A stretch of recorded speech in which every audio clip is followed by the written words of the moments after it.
Ẹ̀yin èèyàn ilé ìwò lẹ ṣe káàbọ̀ sí Mashola Gist TV. Ṣé àlàáfíà ni ẹwà gbogbo lè ń kọ́?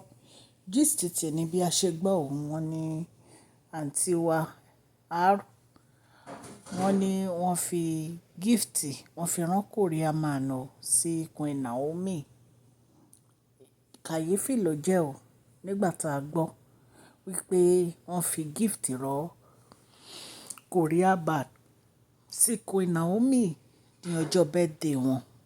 Wọ́n ní wọ́n disclose ibi tí gift ti wá wípé wọ́n kàn ní láti àdúgbò ni wọ́n ti send ẹ̀.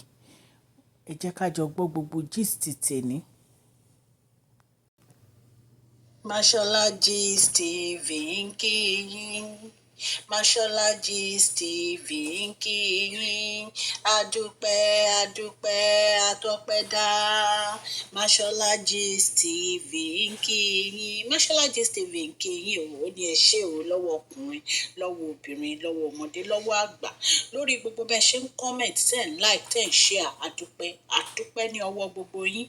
Mashola Gist TV ń kí yín. Ẹ̀yin olólùfẹ́ wa ẹ káàbọ̀ sí Mashola Gist TV. Ṣé àlàáfíà ni ẹwà gbogbo lè ń kọ́? Orúkọ mi ni Mashola kò yí padà. A máa ń sọ̀rọ̀ nípa celebrity gist, royal gist, politics àti gbogbo nǹkan tó ń ṣẹlẹ̀ ní agbègbè orílẹ̀-èdè bàbá wa ní ilẹ̀ Nàìjíríà. A ń sọ̀rọ̀ nípa celebrity gist, royal gist, politics àti gbogbo nǹkan tó ń ṣẹlẹ̀ ní orílẹ̀-èdè wa. Ẹ̀yin èèyàn lè tẹ́ bá ti subscribe, ẹ tẹ notification bell kẹ́ ẹ subscribe so that a bá ti post any gist ẹ máa rí. A ń sọ Yorùbá lórí channel yìí nítorí pé a fẹ́ gbàgbé àṣà àti èdè wa. Ẹ̀yin èèyàn lé à ń ṣe advert lọ́lọ́kùn òjọ̀kan lórí channel yìí, ẹ kàn sí wa ní Mashola Gist TV. Ọlọ́run Elédùmarè á bá mi gbọ́wọ́ yín sókè o. Ọlọ́run Elédùmarè á bá mi ran gbogbo yín lọ́wọ́ o. Òkè òkè ni ọlá yín á máa lọ o. Ọlá yín ò ní lọ ìsàlẹ̀ láíláí. Ẹ̀yin èèyàn lé ó yà wá lẹ́nu nígbà tí a gbọ́ pé àǹtí wa R wọ́n fi gift ránṣẹ́ sí Queen Naomi through àwọn dispatcher man o. Wọ́n ní ìgbà tí dispatcher yìí tó dé Àkúrẹ́, wọ́n ní wọ́n béèrè pé ta ló fi gift ránṣẹ́ rán sọ́dọ̀ àwọn. Wọ́n ní pé ó ní ládùúgbò, wọ́n ní ó ní láti ṣí. Ipò ní láti ṣí káwọn fi wo ẹni tó fi ránṣẹ́. Ó yà wá lẹ́nu o. Allegedly bá ṣe gbọ́ o, wọ́n nígbà tó máa ṣí gift, wọ́n ní in fact gan address Èkó ni àǹtí wa R lò. Wọ́n nígbà tó máa ṣí gift wọn ní bó ṣe rí pé àǹtí wa R àwọn náà ní fi gift ránṣẹ́ nìyẹn. Ẹ mọ̀ pé tí ẹ bá fẹ́ lo àwọn dispatch man yìí, wọ́n ní láti ní address èèyàn àti orúkọ èèyàn. Ẹ̀yin èèyàn ilé ó yà wá lẹ́nu o. Wọ́n nígbà tó máa ṣí gift, wọ́n ní jewelry ni wọ́n bá nínú ẹ̀. Wọ́n ní jewelry ni wọ́n fi ránṣẹ́ sí Queen Naomi. Àwọn èèyàn ní kí ló dé tó jẹ́ pé àǹtí wa R wọn fẹ́ jẹ́ kí àwọn èèyàn mọ̀ pé àwọn làwọn fi jewelry yìí ránṣẹ́. Kí ni ó wà nínú jewelry yìí àti báwo ṣé Queen Naomi wá kọ́dọ̀ ẹ̀ tó ń wọ jewelry tó yẹn? Bí Queen Naomi ṣe wà yẹn, wọn ò lutí, wọn ń wọ earring sétí wọn. The only thing tẹ̀lé rí lọ́rùn wọn ni iyùn àbí gold tó máa ń wọ àti àwọn ago. Wọn ò really like kí wọ́n máa wọ earring, wọn ò lutí. Mi ever rí earring létí wọn rí látọ̀yọ́ tí mo ti máa ń rí wọn.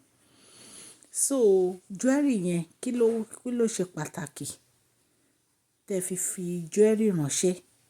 Tẹ́ tún wá hide destiny destination yín, ẹ fẹ́ kéèyàn mọ ibi tẹ́ wà.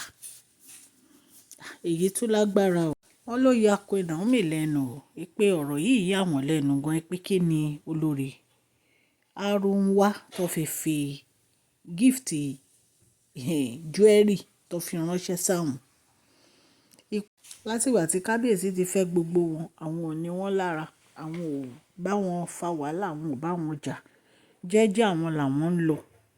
Wípé so kí wà ní àbúrò máa fi gift ránṣẹ́ sáwọn láì ṣe pé bóyá àwọn àti wọ́n jọ ní ọ̀rọ̀. Ẹ̀yin èèyàn lé, àwọn èèyàn ń sọ̀rọ̀ o. Àwọn èèyàn sọ̀rọ̀. Wọ́n ní definitely pé nǹkan kan wà tí wọ́n hide nìyẹn. Tó bá ti jẹ́ pé wọ́n hide destination wọn àti information wọn pé nǹkan kan wà tí àǹtí wa tí wọ́n hide nìyẹn. So wọ́n dẹ̀ di pé kíkún Naomi wà very very careful kó má gba gift items lọ́wọ́ anybody or present lọ́wọ́ anybody àfi tó bá jẹ́ pé àwọn family wọn nìkan àti àwọn tó yẹ pé wọ́n close mọ́. So bá ṣe gbọ́ gist a ní ká mú wá wọn láǹtí wa wọ́n fi gift ránṣẹ́ o wọ́n ò disclose destination wọn pé àti information wọn pé ọ̀tọ̀ ni information tí wọ́n kọ sí orí package yìí. Mo dúpẹ́ lọ́wọ́ yín fún àdúrótì yín lórí channel mi. Ẹ ṣé Ọlọ́run Elédùmarè aláàánú á bá mi ṣàánú fún yín o. Òkè òkè ni ọlá yín á máa lọ, ọlá yín ò ní lọ ìsàlẹ̀ láéláé. Please share this video, like and subscribe. God bless you all.